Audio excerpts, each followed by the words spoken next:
So this is companion piece in that last video, so whatever. So if you have a main, I'm assuming that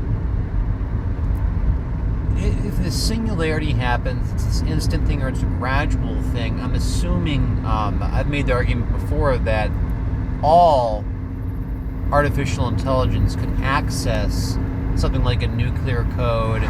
They could access the super sensible world, because materialists don't like to believe that exists, even though the first move is the very easy way to see something supernatural and unexplainable. But and I brought up before how you could have some kind of robot, some kind of dictator type of SS type of robot. Could see somebody out of line and just open up a portal to some bizarro dimension, the size of a bowling ball, then close it, or they get him and throw him in there, or things like that. But I was thinking about something else here right now as I was driving. Let's say that okay, so it's an AI race. We've already seen like these wild robots in China and things like that are. Let me keep it easy. Let's say, I'm assuming that if you're building a robot that uses artificial intelligence, you're using it to do things to make production easier, to do things that humans can't do. So let's say this robot has superhuman strength. Well, what if the AI main brain starts to process all this data in linear time, because we're in linear time, before it's able to access the super sensible realm. Let's just say that before that happens, it is able to somehow begin to mimic organic growth, in the sense of being able to replicate emotions, like I mentioned last time, where like you could do something that is mean, and then over time you feel bad about it, whatever.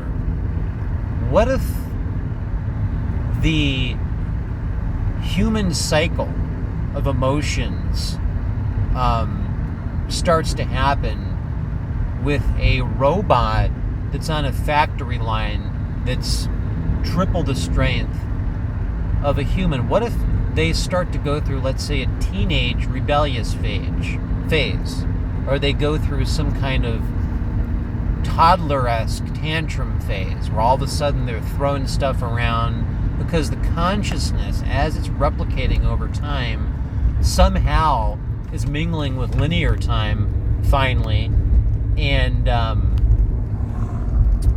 doing what I argue is a fallacy, where you don't have time to nurture feelings. What if there is a set amount of days where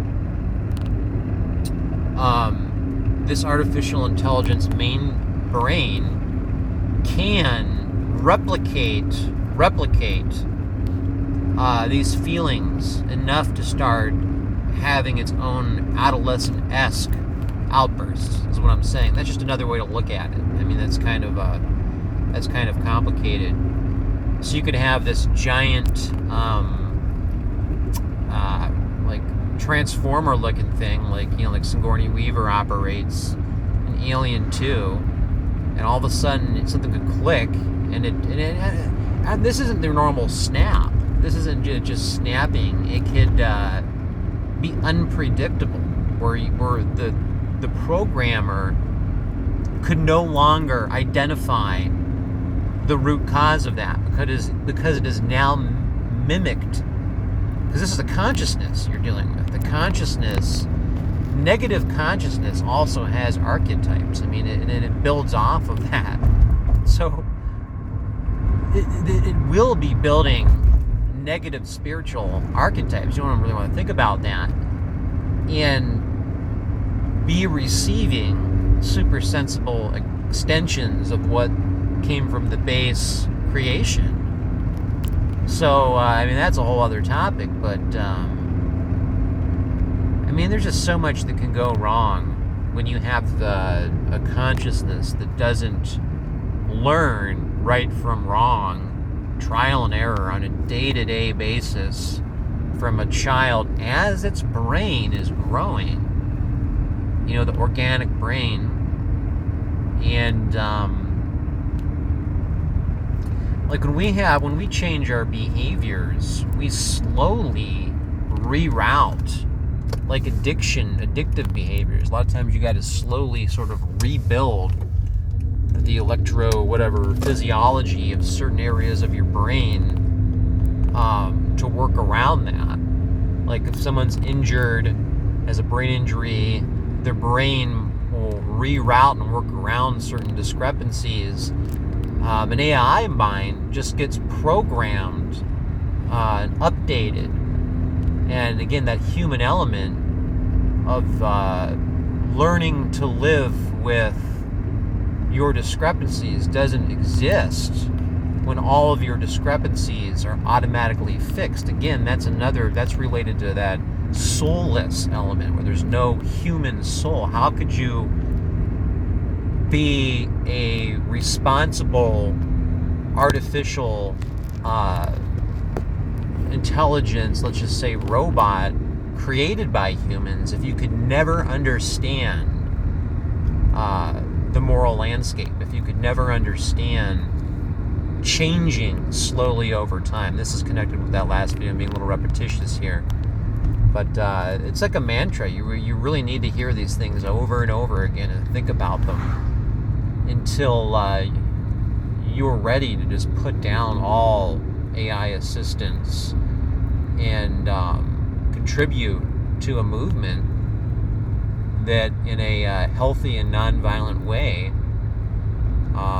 wakes people up. And you don't want to use scare tactics. Sometimes the stuff I talk about is scary, but this is for spiritual workers. That's what this page is for. And if you're on that kind of mission, just like hospice work, you do things that people who are not on that path would find extremely uncomfortable. And you have to be able to separate all those different topics and deal with them individually and not let them ruin your day.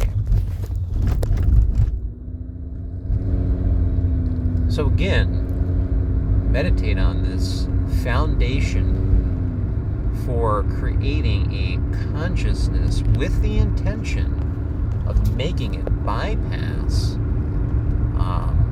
our human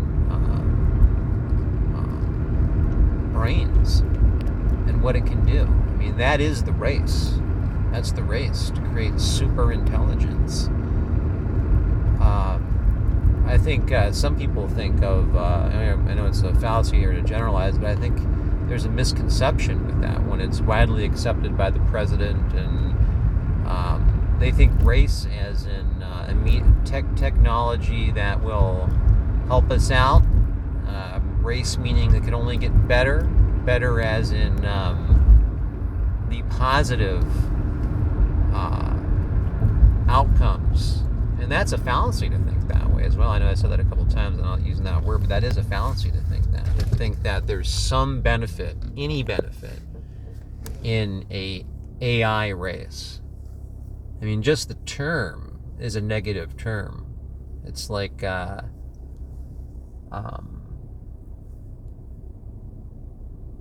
it's like saying we're racing to the end. I mean, there isn't a proper definition for that, other than so many factors that could lead to a negative outcome, where just saying that word, AI race,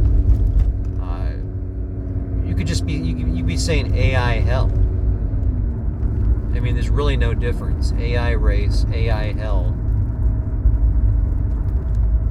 AI nightmare.